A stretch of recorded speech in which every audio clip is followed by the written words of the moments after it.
hasn't played pretend games as children? Ghar ghar, teacher teacher, office office, we are sure to have played imaginary games like these at some point in our childhood.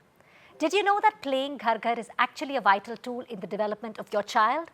In fact, playing itself lays the foundation for your child to develop to the fullest potential.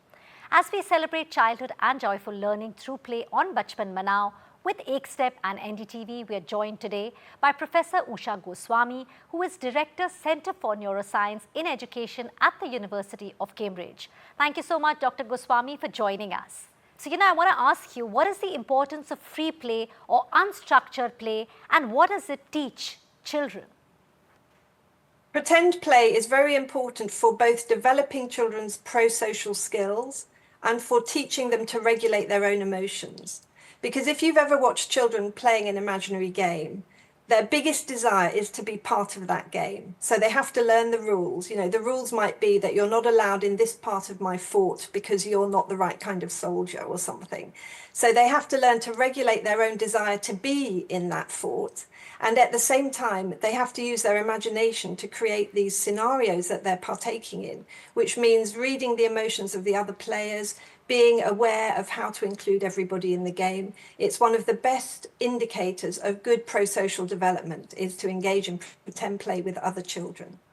Okay, and everybody loves, I think, we've all done it at some point, like I said earlier as well.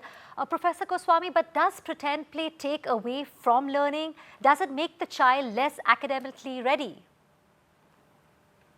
If anything, it does the opposite.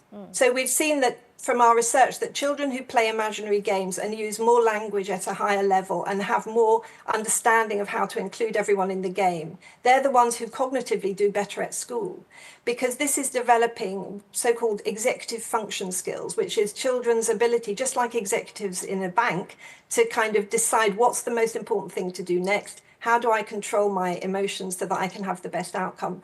And those types of social factors are very important for learning cognitively then in a school setting. Well, it's extremely important, pretend play. Thank you so much, Professor Goswami, for joining us on NDTV. Thank you.